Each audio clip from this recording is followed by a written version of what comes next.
Without further ado, I do like to introduce Anna Mehler Paperny. Anna is an award-winning reporter from Reuters based in Toronto. She has chased many stories ranging from the opioid crisis to migration, from post-rape to Guantanamo Bay. She's written for the Kingston Standard, the Edison Journal, the San Francisco Chronicle, Plains Magazine, and has been a staff reporter at the Globe and Mail, and reporter anchors for Global News, where she's developed globalnews.ca's award-winning investigative data desk. Her work on deaths in Canadian prisons won a RT DNA Carter Award for investigative journalism. Her debut book, How I Want to Die, Please Fix Me, was a national bestseller and was shortlisted for the Hillary Westing Writers Trust Prize for nonfiction. So please the cast get it for welcome Anna.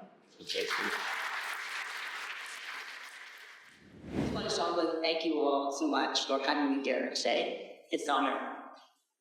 Now, normally when you say she wrote a book, the intimation is one of expertise. But with depression, with suicide, with mental illness, it's not so simple. Turns out you can write a whole freaking book with depression and suicide, only to realize how very little you know, how very little anyone knows. You can write an exam book only to be battered over the head with that jaw-dropping realization. In many ways, Hello, I Love to Die, Please Fix Me is the anatomy of ignorance and disease. Ignorance. And you don't know how depression is caused. It's idiopathic. We can't trace it physiologically in the brain, although damn, we don't keep trying. We don't know enough about what triggers suicide, although we're learning more, and we know we should keep an eye out for depression and other severe mental illnesses, for trauma, for substance use, for access to legal means. We don't know how psychopharmacological medications work, although we have some guesses, most of which have to do with neurotransmitters that are way more complicated than are originally realized. And we don't know why these treatments work for some people, but are bogus for others. We don't know why some people get well and stay well, while others cycle interminably through relapse and remission. Although we do know, depressingly, that the longer you go without improvement, the worse your prognosis. We're not even very good at drawing the line between pathology and undesirable but not unhealthy dull wounds. Diagnosis is supposed to be a science, but in this instance, especially in the mushy middle where illness meets unpleasant normal, it's really more of an art. Hence declarations from some that psychiatry is real, that this illness is not real, because we suck at mapping their contours. But as anyone who's wrestled with this often can tell you, it's real, all right. We are just really, really not good at this. I think all this value of answers to chronicle knowledge, to unearth the secret of depression and suicide, to sketch in minute detail the condition I'm reckoning with. Know thine enemy, the saying goes, and I set out to truly get a handle on mine. What makes it tick? What can make it stop? Not so much. And what I learned instead was how little we know of the leading cause of years living with this disability. The leading thing throwing you at your butt, making basic functionality excruciating or impossible. There's so damn much we do not know. And I'd be lying if I said this wasn't huge disappointment. This thing is destroying and jeopardizing my existence, and you can't tell me where it comes from or how it goes. And you can't tell me what will make it go away. What a ripoff. So, yes, an anatomy of ignorance, but also of inadequacies. Perhaps even more maddening than our deep lack of any sort of knowledge. When it comes to depression and mental illness, we fail to act on what we do know. We know early intervention makes a difference. It alleviates present suffering and prevents future agony. It staves off the slide into utter incapacity and despair. Yet preventive care remains perhaps the hardest to get. We all know people, maybe we've seen them, who've waited interminably to see therapists, see psychiatrists, even to get some mental health care from a family doctor. We exhort people to talk, yet offer no help when they wish to. So you probably know people, maybe be them, who've been turned away from psych-emerge because they were deemed not acute enough. I know people who've tried to calibrate their crazy in these chaotic fluorescent hallways, hoping to seem just serious enough to be admitted, but not doing that to salute their autonomy. For people without private insurance, and even for some with, psychotherapy and pharmacotherapy are all out of reach. For all these reasons, too often, people get sicker needlessly.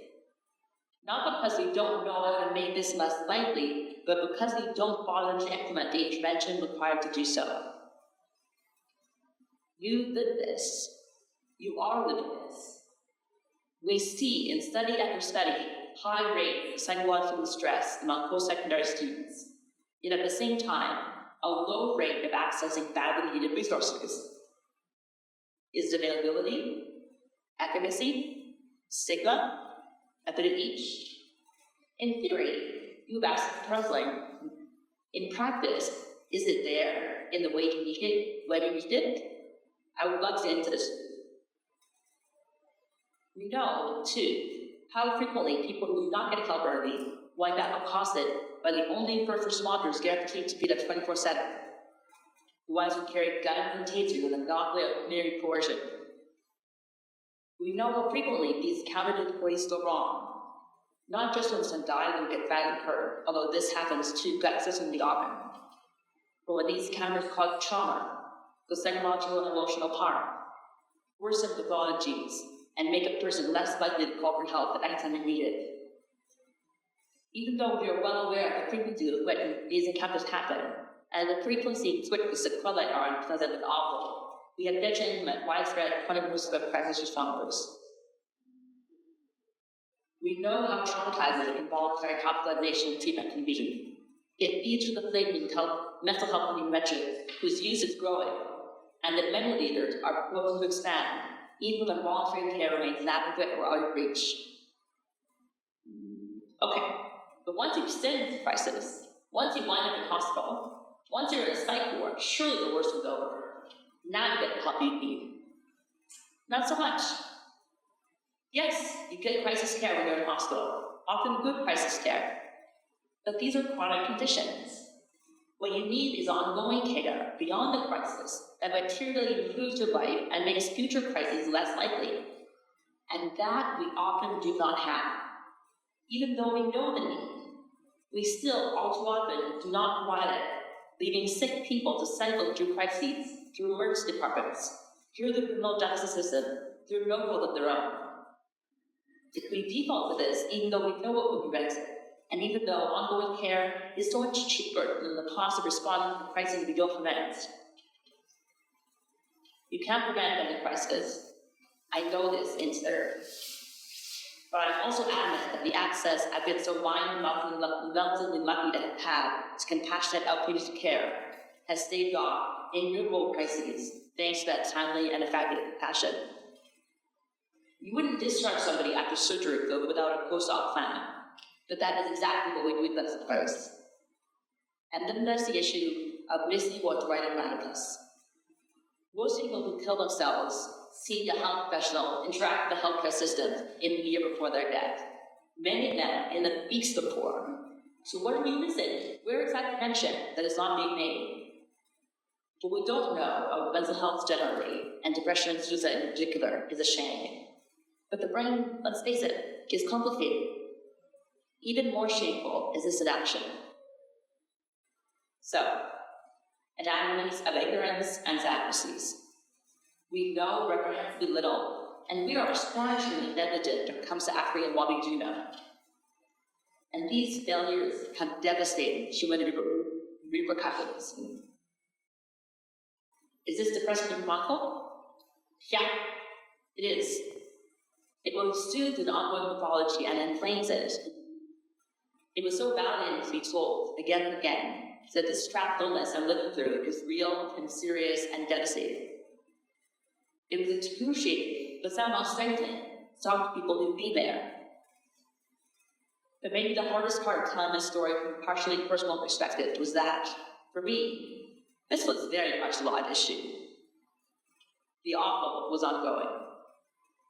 It's one thing to write about something you went through when the verb is past tense. In this instance, I was not so lucky. I was living depression due to suicidality and then wrote about it. And this was weird for me, because believe it or not, I'm not by nature a first-person journalist. I did not feel comfortable chronicling myself, and I'd grown more so because I decided I had to. Not because I'm special, but because I'm not. My experience is common, and I was in the unusual and fortunate position of facing relatively few negative repercussions of exposure. The ways to neglect, denigrate, shun the shadows people with devastating mental illness makes it incumbent on those of us who can to seize every opportunity to tell these stories in brutalizing detail. This can not be a factor for some readers. It makes people uncomfortable for it to know you were raised now, not just in the past. That's where I was at.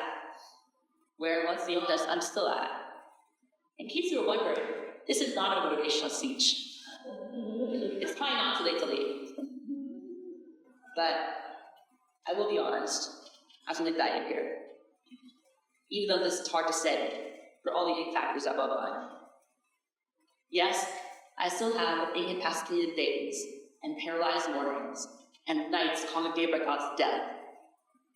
And that's with incredible doctor and ongoing evidence-based treatment. I'm stupidly lucky and I'm still struggling. A while back, I literally collapsed on the floor. I was so suicidal. And when I told my doctor, he asked me, what does he take? Assuming, not unreasonably, that I had the worst. But no, it was just that bad. Not pretty. And I say this not to elicit sympathy, but I tell you, I still have to wrest myself out of bed, still feel that upper chest cold spoke of dread that engulfed from the inside, still experience anxiety to die, because it's important, I think, to acknowledge how tenaciously persistent these illnesses can be, even with the valuable talent of compassionate care. True neat narratives are few and far between. There's no sugarcoating that, and I wouldn't want to. All that said, positive change is possible. We can address both our ignorance and our failures to act on our knowledge. We can establish universally available mental health care that is accessible, equitable, attractive, respected, predominantly voluntary, compassionate, and humane. Accessible, as in no out-of-pocket fees, no reliance on private insurance, but also available in a manner that's not out of reach to people with the diversity of demanding lives, like full hours, available in person via telehealth or online. Equitable. So it takes into account the roles marginalization and fake discrimination play. We're not all coming to treatment on a level playing field, so providers have a responsibility to level it. We need a diversity of languages. This is important for any mental health, but especially for ones who are dependent on communication and conveying sensitive ideas. We need a diversity of approaches, care that is trauma-informed, that is racism-informed. You're not always going to get a clinician with a demographic fit, although representation is important. But we think ensure practitioners can relate to people who've experienced racism, ableism, sexism, trauma, homophobia, and transphobia. We can make extra efforts to engage in treatment people who face barriers of poverty and homelessness. It's not enough to say the population is hard to reach. Reach them. Attractive. This may sound silly, or like a fruity add-on. It's not. Someone I spoke with said mental health care is the most price-sensitive type of health care. If you break a leg, if you have trouble breathing, it doesn't matter how pleasant the hospital is, you're going. But if accessing mental health care makes you feel bad, or uncomfortable, or ashamed, or ignored, you're just not going to go. You won't get care, and they'll deteriorate. Prevent. We need to get into the habit of tackling mental illness at the front end as early as possible. We know outcomes are better when we seek to prevent crises. We know problems fester and will be tougher to treat the longer we wait. But much of our care is crisis-based, focusing on those worried and urgent and frankly expensive juncture medical illness. This is wasteful and damaging. We can do better. Predominantly voluntary. We, as a society, have determined some people, sometimes, need to be hostile against their will. We've determined some people, sometimes, need to be treated against their will. This is a serious determination to make, but an impinged on the most personal aspects of someone's economy. It's not one to make lightly, and every jurisdiction draws the line a little differently. The one thing is that it has to be a last resort. And then, first of all, there needs to be offerings to blood yourself up. They need, as I said, to be attractive. And we need the capacity to provide voluntary care to everyone who needs it. It's so infuriating to me when people get turned away from psych wards only to deteriorate and return to cop car or ambulance against their will. And then they're what a great way to turn people against the system meant to not them. And that's what makes voluntary care such a crucial option. In the long term, we want people to want care. We want people to call for help when they need it. What a waste to warehouse someone for maybe a week, only to discharge them as they vow never to seek health care or help in the system again. Compassion.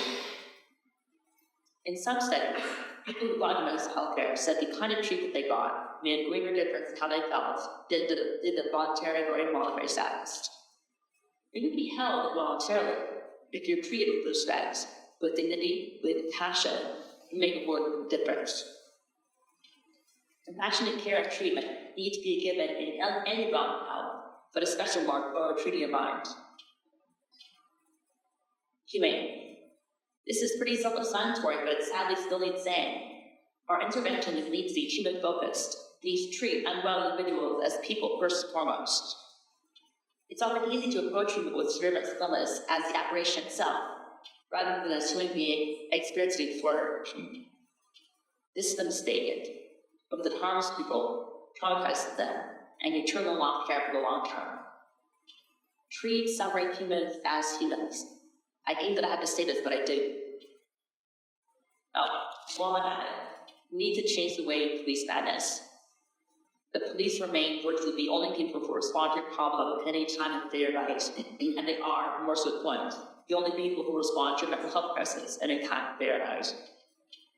And the result for a moment ideal. Imagine for a moment the worst moment of your life.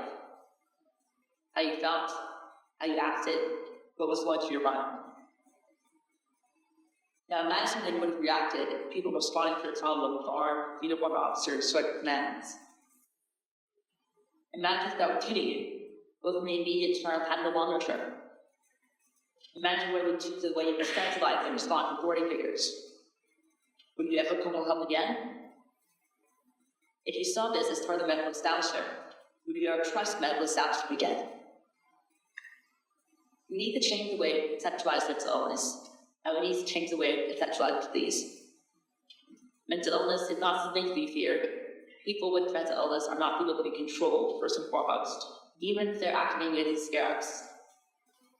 We have to ask ourselves whether their problems are ongoing to move on, if they're not actively becoming others. Now, police officers are not disorder officers. They have no wish to be. And this is not like police. We're asking them to perform tasks for which they are not listening, and the outcomes are not ideal.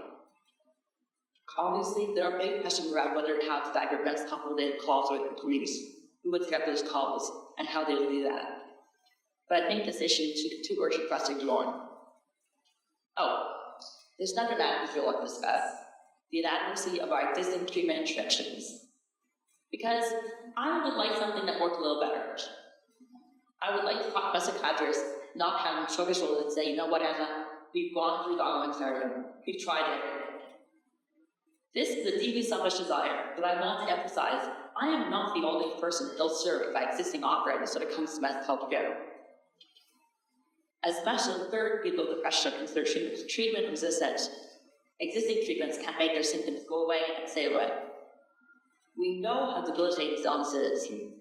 To say nothing about bipolar disorder, anxiety, obsessive compulsive disorder, when they do not respond to treatment. We need better options, like a lot better. We have to get better at talking about depression and suicide. We have to yank suicide back in the shadows. We have to talk openly, honestly, frankly. But just as important, we have to get better at listening. We have to listen actively, happily, compassionately. And we have to respond to what we hear. We need to be better allies. I have to believe that better is possible. Some of it will require mindful and scientific breakthroughs, but most of the better is not. Just spent ones. I've said this before, and I'll say it again.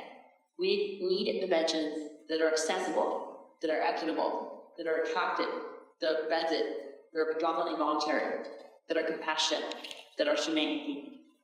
This is eminently doable. If it sounds far-fetched, it's only because we've gone so reprehensibly long without acting on what we know works. What is the cost of further inaction, or a work that falls short of the change we need? More people will deteriorate. More people will suffer. People will hear scream about them talk and think it applies to them. Will come out of the shadows as they've been urged to do, and will find themselves in their pits because we have failed to put in place the resources they need to support them when they're hurting. If we fail, we'll see more people spiraling, ending up in the most distress and or health system, and frequently, cycling through it, because we've got to get to all we can and at this time and keep care. We'll see more people hospitalized and treated against their will. More people receiving substandard care in understaffed or poorly trained services, and that would never again receive treatment for asking help.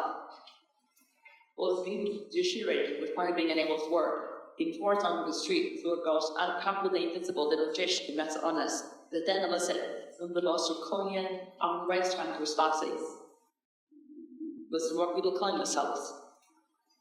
This is not inevitable, unless we fail to act decisively to make the changes we know work. Let me be clear.